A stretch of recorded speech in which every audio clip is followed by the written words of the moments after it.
She surfaced one final time, blood in the water, still in Koaji's jaws. Witnesses say Marina's lips moved as she gasped for air, and then she cried out, "Please, help me, I don't want to leave my parents."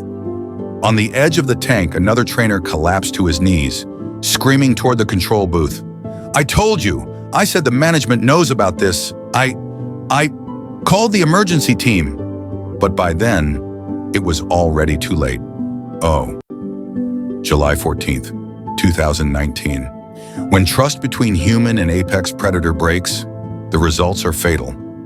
Marina Lysaro was OceanWorld Cascade Bay's star performer, an Orca trainer known for her fearless dives and an unshakable bond with a killer whale named Koaji.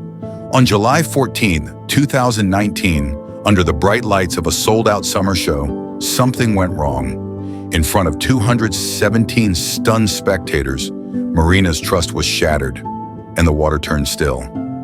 What began as a breathtaking display of harmony between human and predator ended in one of the most horrifying incidents ever witnessed inside a marine park. This is the final day of Marina Lysaro. You're watching Animal Quests. If you enjoy true stories of survival, tragedy, and the untamed power of nature, make sure to like, subscribe, and share this video. Now, wait, let's start. Marina Lysaro was never meant for an ordinary life. Born and raised in Tacoma, Washington, she grew up just miles from the cold, salt waters of the Puget Sound, where her fascination with marine life began as early as age 5. While other kids were watching cartoons, Marina was memorizing the names of whale pods off the Washington coast. She would go on to earn her Bachelor of Science in Marine Mammalogy from Western Coastal University, graduating in the top 10% of her class. Professors described her as driven, intuitive, and fearless around large marine mammals. But it wasn't until 2009, the year she joined OceanWorld Cascade Bay, that her name began to circulate among elite marine trainers.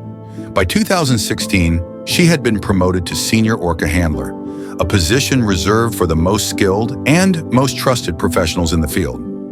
Her primary assignment, Koaji, a 9,000-pound male orca with a reputation for both intelligence and unpredictability. Those close to Marina described a bond that went beyond training. Emily Ward, her colleague and closest friend, once said in an interview, "Koaji was more than a whale to her. He was her partner, her obsession. She used to say he understood her better than most people, but not everyone was so sure. Some trainers saw red flags, her willingness to bypass standard cues, her habit of staying in the tank longer than protocol allowed, and her growing insistence that Koaji could sense her emotions." Her younger brother, Marina Lysaro, remembers a phone call from 2 weeks before the attack. "She told me Koaji had been acting distant lately. She said, 'It's probably just the summer heat,' but something in her voice sounded off. I asked if she was okay. She said, 'It's just a phase. He's still my boy.'" To the public, Marina was a rising star, confident, charismatic, completely at ease, swimming beside a powerful predator. But behind the applause and the spotlight, a silent tension was building, one that even those closest to her couldn't fully explain. And on July 14, 2019, that tension would erupt in the most unimaginable way. OceanWorld Cascade Bay, perched on the fog-lined coast of Oregon, was once a crown jewel of marine entertainment. Drawing more than 1 million visitors a year, it boasted a sprawling saltwater facility, 6 show pools, and the most elaborate orca program in the Pacific Northwest. But behind the choreographed splashes and smiles was a darker reality, one hidden beneath the surface of its largest tank. Koaji was the park's main attraction. A 22-year-old male orca, he was captured as a calf off the Coral Islands in 2004 during a highly controversial acquisition that sparked international protests. Shipped from a Russian marine collection facility at the age of 4, Koaji had spent nearly 2 decades in captivity by the time of the incident.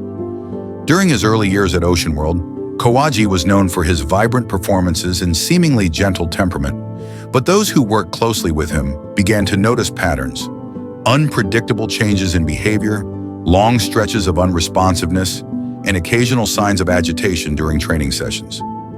None of it was made public. According to a leaked internal report obtained after Marina's death, Koaji had been involved in at least 3 incidents of aggressive displacement behavior between 2014 and 2018. In one case, he reportedly lunged at a junior handler during a backstage feed. The event was chalked up to miscommunication, and no injuries were reported, but trainers were warned to minimize direct proximity during unsignaled interactions. The directive was never shared with the public. Dr. Tobias Marin, an Orca behavior specialist at the North Pacific Cetacean Institute, reviewed Koaji's behavioral history after the attack. His actions were consistent with long-term sensory deprivation and frustration, he explained. These are apex predators designed to roam 100 miles a day. They don't belong in a box. Dr. Nadine Flores, a marine biologist and captivity welfare advocate at the University of Evergreen Sound, agreed. We've seen this time and time again. Orcas that spend most of their lives in confinement begin to exhibit neurotic behavior. They grind their teeth. They float listlessly. They lash out. Sometimes it's toward a wall. Sometimes it's toward another animal. And sometimes it's toward a trainer. Despite growing concern from animal welfare organizations and whispers among the staff, Koaji remained the face of OceanWorld's Orca program. His size, his speed, his sheer presence captivated audiences, and he was paired almost exclusively with Marina Lysaro. To many, they were inseparable, but for those who understood what captivity can do to a mind as powerful as Koaji's, that closeness wasn't a triumph, it was a warning. And on a quiet Sunday afternoon in July, that warning would manifest in the most terrifying way imaginable. July 14th, 2019 began like any other summer Sunday at OceanWorld Cascade Bay. The sun was high, the stands were packed, and the 2 p.m. summer spectacle show, Harmony in Motion, was about to begin at Tank 3. The featured act, Marina Lysaro and Koaji, the park's signature duo. 217 guests filled the bleachers, including families, tourists, and marine life enthusiasts. Among them was Lauren Jennings, a mother with her 6-year-old son. She would later describe the opening minutes as mesmerizing. At first it was magical, she recalled. The music, the dives, the splash. Everyone was clapping. My son was laughing and waving to Marina. The show followed a routine Marina had performed dozens of times. She guided Koaji through a sequence of speed swims, breaches, and synchronized circles. The whale responded flawlessly, but then, at precisely 2:17 p.m., something changed. Marina signaled for Koaji to perform the finale, a deep dive followed by a vertical breach beside her on the platform. But Koaji didn't move. He floated just below the surface, eyes fixed on Marina. She repeated the cue. Still no response. Then, without warning, Koaji surged upward and collided with her body.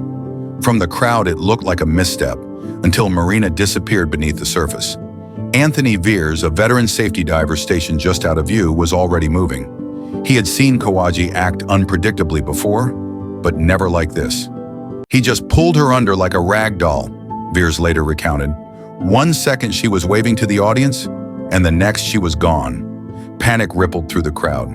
Children began crying. Some spectators stood in confusion, unsure if what they were witnessing was part of the show. From the control booth, show announcer Camden Brooks immediately radioed the emergency team and issued the park's highest emergency alert. Code Blue. Beneath the surface, Marina was still alive, struggling, but the water had gone cloudy with turbulence. Witnesses could only see flashes of black and white, limbs and bubbles. The music continued to play for a few seconds longer before abruptly cutting out. When Koaji resurfaced, Marina was in his mouth. What followed was a frantic and desperate attempt to save her. But in the eyes of many, the moment Koaji ignored her final cue was the moment everything ended. At 2:18 p.m., just 1 minute after Marina disappeared beneath the surface, OceanWorld's emergency dive team entered Tank 3. Standard protocol allowed for a code blue response within 90 seconds, but even in that narrow window, every second felt like an eternity. Koaji was no longer responding to hand cues or acoustic signals. He moved with eerie precision, circling the tank's perimeter while holding Marina in his jaws, his grip firm but measured. Witnesses described the moment as surreal. Some believed it was still part of the show. By 2:20 p.m., he surfaced briefly at the center of the tank. That's when the trainers and divers got their first clear look. Marina was limp, her torso gripped tightly just behind her ribs, her head lolled to the side, her right arm trailed loosely in the water. On the comm system, trainers began deploying the recall cue, a trained acoustic signal used to disengage orcas during high-stress events. Koaji had responded to it reliably in previous drills, but today he didn't react. Instead, he turned and dove again, taking Marina with him. The tension in the control booth was suffocating. Camden Brooks, the show announcer, had gone silent. Emergency staff were already en route, but no one in the park had faced a crisis like this before. At 2:21 p.m., a second recall cue was issued. Again, Koaji did nothing. It wasn't until 2:23 p.m., 5 full minutes after the initial contact, that Marina's body broke free. Koaji released her near the shallow end of the tank without struggle, as though the incident had simply ended for him. Dive responders pulled her from the water and onto the staging platform. She was unresponsive, with no pulse. Jordan Elwick, the lead EMT on site that afternoon, arrived moments later. What he saw left him shaken. She had crush injuries across her chest and pelvis, deep contusions, broken ribs. It was like something had compacted her from both sides. I've responded to wrecks on the interstate. I've seen blunt trauma from falls, but I've never seen anything like this. Marina was rushed to Cascade Mercy Hospital, just 9 miles from the park. En route, EMTs attempted CPR, oxygen, and defibrillation. There was no revival. At 2:39 p.m., Marina Lysaro was pronounced dead. The official cause, traumatic internal injuries consistent with forceful compression and drowning. The unofficial truth, that she had died in front of hundreds of guests at the hands of the animal she trusted most, would send shockwaves across the nation. In the hours following the tragedy, OceanWorld Cascade Bay entered lockdown. Scheduled shows were canceled, all trainers were pulled from animal contact zones, and Tank 3 was sealed off for internal review. At 5:12 p.m., OceanWorld issued its first official statement. It was brief, somber, and tightly worded. We are devastated by the loss of Marina Lysaro, a beloved trainer, mentor, and friend. Marina was family. We extend our deepest condolences to her loved ones. A full investigation is underway.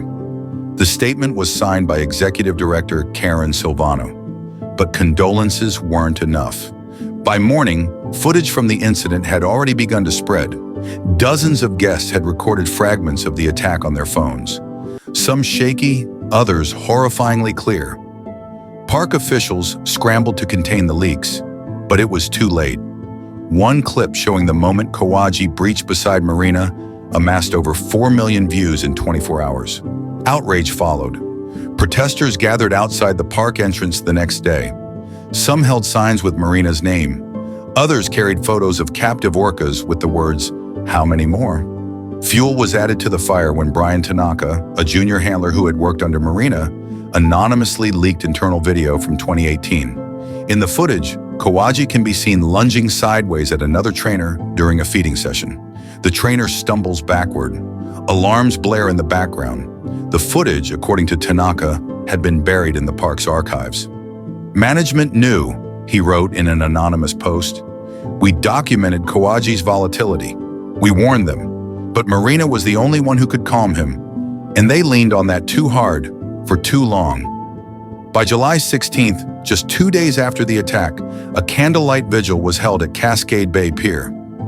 Hundreds gathered in silence, many wearing shirts with Marina's name and image. Former colleagues, local residents, and marine welfare advocates lit candles, laid flowers, and spoke about a life that ended too soon. That same evening, a movement was born. Justice for Marina began trending nationally, first on marine advocacy forums, then across mainstream social platforms. Within 72 hours, the hashtag had been used more than 900,000 times. Petitions were launched demanding the permanent closure of OceanWorld's Orca program. National news outlets picked up the story. Influencers joined the chorus. Pressure mounted. To the public, Marina had become a symbol of bravery, of tragedy, and of a system that had pushed too far for too long. But in the days ahead, deeper questions would arise. Not just about what Koaji did, but about why no one stopped it from happening. In the weeks following Marina Lysaro's death, the debate around marine mammal captivity surged back into the spotlight. Critics, scientists, and former trainers began speaking publicly, some for the first time, about the psychological toll captivity takes on apex predators like orcas. Dr. Tobias Marin, an orca behavior specialist at the North Pacific Cetacean Institute, was among the first to break the silence. "We've seen this before," he said in an interview. "Orcas are brilliant, social, emotionally complex beings, but they are not domestic. That's a fatal misunderstanding. You can't expect a wild 9,000-pound predator to perform obedience under pressure forever. Eventually, something inside breaks." He pointed to decades of data, cases from other marine parks around the world, showing a pattern of unprovoked aggression in captive orcas after extended periods of isolation, frustration, or monotony. "They lash out," he added, "sometimes at each other, sometimes at their handlers, and every time the system acts surprised." Dr. Nadine Flores, marine biologist and captivity welfare advocate at the University of Evergreen Sound, was even more direct. "You're keeping a 9-ton animal in a bathtub," she said, "a creature built for deep dives, long migrations, echolocation, family structure, and you're giving it a sterile, echoing concrete box. That's going to explode one day." She explained how the lack of environmental complexity, social deprivation, and years of conditioned performance behaviors can lead to what she called learned submission masking extreme psychological distress. Koaji wasn't just unpredictable, he was broken, and no one recognized the signs until it was too late. As public opinion turned and expert warnings became harder to ignore, a recording from a 2017 OceanWorld staff interview resurfaced, one that featured Marina herself. In it, she was asked about the risks of her work and why she continued, despite the danger. Her words now echo with eerie finality. "If I die doing this," she said, "it's because I believe in it, because I think it matters." It was the conviction of a woman who saw beauty where others saw threat. But even belief has limits, and Marina Lysaro's belief cost her everything. In the days after the incident, Marina Lysaro's family remained largely silent. The media camped outside their Tacoma home. Reporters called nonstop, but it wasn't until her younger brother, Sean Lysaro, agreed to speak with a local journalist that the world finally heard from someone who knew Marina beyond the tank. "She loved Koaji to the end," Sean said. "She believed in him. She believed in that connection, no matter what anyone said. I don't blame the whale. I never have. I blame the system, the whole setup, the way they pretended everything was okay until it wasn't." His words struck a nerve, raw, honest, and impossible to ignore. 3 weeks after Marina's death, OceanWorld announced a quiet but significant decision. Koaji would be permanently retired from public exhibition. He would no longer perform, no longer participate in demonstrations, and would be transferred out of Cascade Bay. The park's statement was brief. "In respect of all parties and in the interest of long-term animal care, Koaji has been moved to Seaway Haven, a marine mammal rehabilitation facility on the Washington coast." Seaway Haven, a semi-wild center known for offering retired marine mammals space to roam in naturalistic sea pens, became Koaji's new home. He now lives in a saltwater inlet far from the roar of crowds and performance cues. No trainers climb on his back. No music echoes across the surface. Just ocean, distance, time. OceanWorld, meanwhile, saw a sharp decline in attendance. Several of its major sponsors pulled funding. The Orca program remains indefinitely suspended. But even amid controversy and grief, something enduring began to take shape. The Lysaro family, led by Sean and Marina's mother, Donna, established the Marina Lysaro Memorial Scholarship, a nonprofit initiative supporting women pursuing degrees in marine biology, animal behavior, and conservation. "We wanted her legacy to mean more than tragedy," Sean said at the launch ceremony. "She wanted young women in science to believe they belonged. We want that too." To date, the scholarship has supported 9 students, several of whom cited Marina as the reason they chose the field. Her name now lives on, not just in headlines or hashtags, but in the work of those who carry her dream forward. In every lab coat, every research vessel, Every underwater study led by a woman unafraid to dive deep, because Marina Lysaro believed in connection, in understanding, in something more. And even in death, she left behind a wave that will not stop moving. Marina Lysaro believed in her work. She believed in the power of connection between human and animal, of trust, routine, and empathy. She believed that Koaji, a 9-ton apex predator, could understand her, and that she could understand him. But some say her trust was misplaced. They say she placed her faith in a system built for spectacle, not sustainability, in a relationship built inside steel walls and concrete pools, in a world that demanded performance instead of presence. And in the end, the consequences of that trust were irreversible. Across the world, wild orcas travel up to 100 miles in a single day. They swim with their families, navigate ocean currents, and pass knowledge down through generations. Koaji, like many before him, was taken from that world, confined, rehearsed, displayed, and while he may have been trained, he was never tame. Marina's story is not the first, and if nothing changes, it won't be the last. So now we ask you, should killer whales ever be kept in captivity? Leave your thoughts in the comments below. If this story moved you, consider giving the video a thumbs up. It helps us reach more people. Subscribe for more real stories behind wildlife and the human lives that intersect with them, and hit the bell icon so you never miss an upload. Thank you for watching and remembering Marina Lysaro. Until next time, stay curious, stay respectful, and stay safe.